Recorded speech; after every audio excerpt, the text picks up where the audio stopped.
बिस्मिल्लाहिर्रहमानिर्रहीम। अस्सलाम वालेकुम। डॉक्टर मुनव्वर हुसैन आपके पेश खिदमत है। आज बात कर लेते हैं G20 के जो इजलास इस वक्त जारी है इंडिया न्यू दिल्ली के अंदर, उसकी सिग्निफिकेंस क्या है, उसका तारीख़ी पस मंज़र क्या है, G20 क्यों वजूद में आई, इस वक्त जो दुनिया की नई उभरती हुई सूरत हाल है उसमें G20 की अहमियत क्या बनती है, उसमें दो सदूर ने उसमें शिरकत नहीं की, उसके ऊपर क्या तनकीद इस वक्त जारी है, पाकिस्तान के हवाले से इसकी रेलेवेंस क्या बनती है, ये वो सवालात हैं जिनके जवाबात मैं अपने वीलॉग के अंदर देने की कोशिश करूँगा। सबसे पहले ये कि G20 का वजूद जनाब 1999 में आया और साउथ ईस्ट एशिया के अंदर जो इकनॉमिक क्राइसिस आया था 1996 और फिर ऑनवर्ड उस क्राइसिस से बचने के लिए इकॉनमीज़ के दरमियान में किस तरह से कोऑपरेशन डेवलप की जा सकती है, उस हवाले से ये फोरम जो है इसको वजूद में लाया गया। दुनिया की 20 बड़ी इकॉनमीज़ जो हैं वो इसके अंदर शामिल हैं और ये दुनिया का 80% GDP को कवर करते हैं, 75% ट्रेड को कवर करते हैं, 2/3 मेजॉरिटी जो पॉपुलेशन है उसको ये कवर करते हैं ये मेंबर ममालिक। और इन ममालिक के अंदर अमेरिका, रूस, चीन, बरतानिया, फ़्रांस, जर्मनी,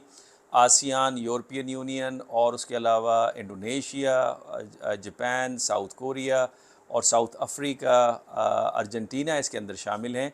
चूँकि ये फ़ार ईस्ट एशिया के अंदर जो इकनॉमिक क्राइसिस आया था 1990s में उसके बाद वजूद में आई, लेकिन कमाल की बात यह है कि इसके अंदर मलेशिया नहीं है शामिल, इसके अंदर मेक्सिको शामिल है लेकिन इसके अंदर पाकिस्तान शामिल नहीं है और ये मेरे लिए काफ़ी हैरत अंगेज़ बात है। अलबत्ता ये बड़ा इम्पॉर्टेंट फ़ोरम समझा जाता है और ये इसका 18वां इजलास है और इसका जो एजेंडा है वो बड़ा मज़ेदार है। एजेंडा है वन अर्थ वन फैमिली और one future, one earth one family and one future.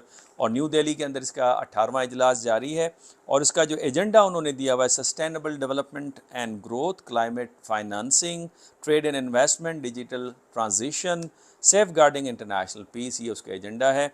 इस हवाले से सदर जो बाइडन साहब वहाँ पे तशरीफ़ लाए, उनकी मोदी साहब से मुलाकात भी हुई और जो बाइडन साहब के आने के बहुत सारे मकासद थे, लेकिन दो मकासद जो हैं बड़े अहम गर्दाने जा रहे हैं। एक मकसद ये कि यूक्रेन की वॉर के ऊपर कंसेंसस पैदा किया जाए और दूसरा ये कि मल्टीलैटरल बैंक की तश्कील हो, की तामीर हो जो पावर्टी को हिट करे। ये दो उसमें नुमाया एजेंडा है, लेकिन ये एजेंडाज़ जो हैं इनके ऊपर पानी फिर जाता है और जो इंडिया के अंदर जो G20 कॉन्फ्रेंस हो रही है, समिट हो रही है, उसकी अहमियत मांद पड़ जाती है जब दो लीडिंग इकॉनमीज़ के जो सदूर हैं वो उसमें शामिल नहीं हो रहे, जिसमें चाइना के सदर प्रेसिडेंट जी हैं जिनकी रिप्रेजेंटेशन कर रहे हैं प्रीमियर ली, और दूसरी तरफ प्रेसिडेंट प्यूटन ICG के मुकदमे के बाद वो तशरीफ़ नहीं लाए और उनकी रिप्रेजेंटेशन कर रहे हैं उनके फ़ॉरेन मिनिस्टर लैरोव।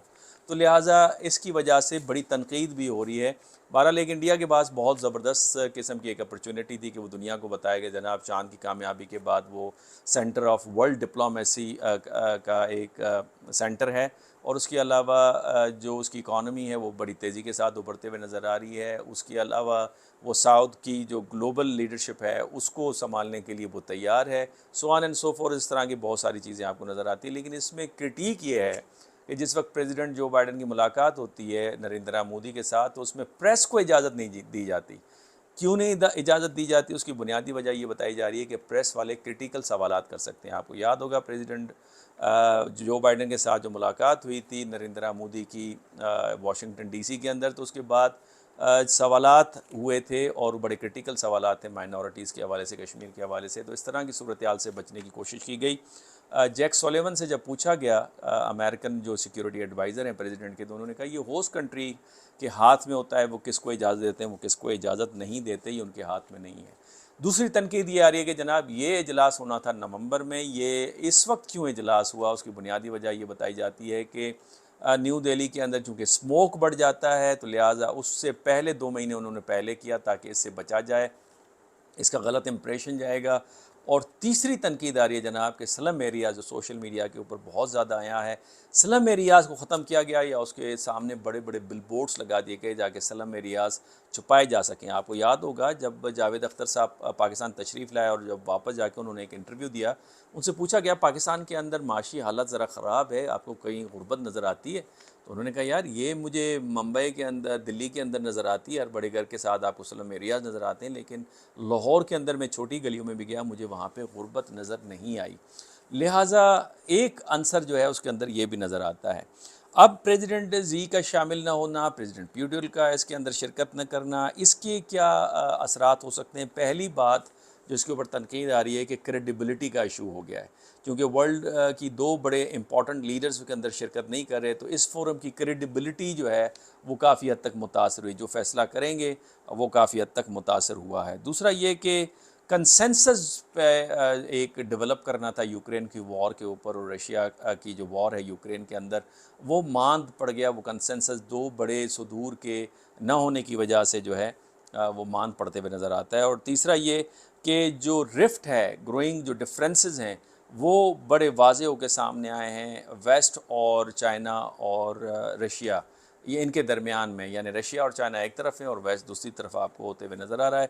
और चौथा ये कि जो विलिंगनेस थी वेस्ट की सुप्रियरिटी की, उसको एक किस्म का चैलेंज जो है वो पोज किया जा रहा है। तो ये चार बुनियादी चीज़ें इस कॉन्फ्रेंस के हवाले से नज़र आती हैं। हालांकि जो इंडियन फॉरेन मिनिस्टर जयशंकर साहब हैं, उन्होंने ये भी फरमाया कि अगर ये दो सुदूर इसके अंदर शामिल नहीं हुए तो इससे कोई ख़ास असर इस हवाले से नहीं पड़ता।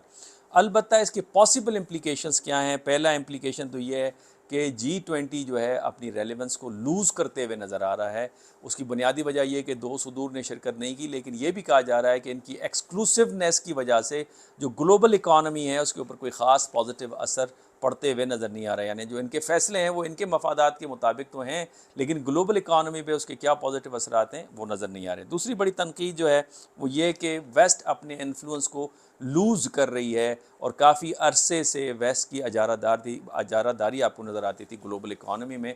अब उसके अंदर बहुत सारे दूसरे सेंटर्स ऑफ पावर्स एंड इकानमीज़ जो हैं वो अपना किरदार अदा करते हुए नज़र आ रही है। और तीसरी बात ये कि दुनिया जो है वो मल्टीपोलर वर्ल्ड के अंदर तब्दील होते हुए नज़र आ रही है, जहाँ पे डिफरेंट सेंटर्स ऑफ पावर्स अपने मफादात के मुताबिक फ़ैसले कर रहे हैं। वो वेस्ट की तरफ या सिर्फ अमेरिका की तरफ नहीं देख रहे। अगर दो सुदूर ने शिरकत नहीं की तो इस बात का ये इंदिया देते हुए आपको नज़र आते हैं। और चौथा ये कि दुनिया जो है ज़्यादा आपको डिवाइडेड नज़र आ रही है, और उस पर नेशनलिज़म एंड पॉपुलिज़म का जो ट्रेंड्स चल रहे हैं, जिसमें आपको अमेरिका के अंदर नज़र आता है, यूरोप के अंदर आपको नज़र आता है, इज़राइल के अंदर नज़र आता है, इंडिया के अंदर नज़र आता है, इवन पाकिस्तान के अंदर नज़र आता है, वो आपको इसके अंदर काफ़ी वाज़ है। तो ये वो तनकीद है या इम्प्लिकेशंस हैं जो दो सुदूर की जो शिरकत नहीं हुई। जयशंकर साहब तो कहते हैं इससे कोई फ़र्क नहीं पड़ेगा, लेकिन अलबत्ता इसके ऊपर फ़र्क पड़ते हुए नज़र आता है। आखिर में बात कर लेते हैं पाकिस्तान के हवाले से। मैंने कई दफ़ा कई फोरम्स के ऊपर ये बात की है कि चूँकि मल्टीपोलर वर्ल्ड है, इसके अंदर मल्टीलैटरल ऑर्गेनाइजेशन बड़ा की रोल अदा कर रहे हैं, तो पाकिस्तान को हर फोरम के अंदर होना चाहिए। ब्रिक्स के अंदर होना चाहिए, उसमें गालिबन इंडिया ज़रूर उसकी मुखालफत करेगा। अब वो अपना नाम भी तब्दील करें, इंडिया नहीं भारत का नाम आ रहा है, लेकिन हिंदुस्तान उसकी मुखालफत करेगा। लेकिन पाकिस्तान के बहुत सारे दोस्त ममालिक हैं, चीन है, रूस भी हिमायत कर सकता है, उसके अलावा सऊदी अरब और ईरान रिसेंटली वहाँ पे मेंबर बने, और इजिप्ट वगैरह। तो मैं समझता हूँ पाकिस्तान की मेंबरशिप वहाँ भी होनी चाहिए। अगर G20 के अंदर मैक्सिको हो सकता है, G20 के अंदर और छोटे ममालिक हो सकते हैं, तो पाकिस्तान भी उसका हिस्सा हो सकता है, मलेशिया भी उसका हिस्सा हो सकता है। लिहाजा पाकिस्तान की इकानमी भी ऑफिशियल एंड अनऑफिशियल इकानमी मिला के तकरीबन $1 ट्रिलियन तक चली जाती है।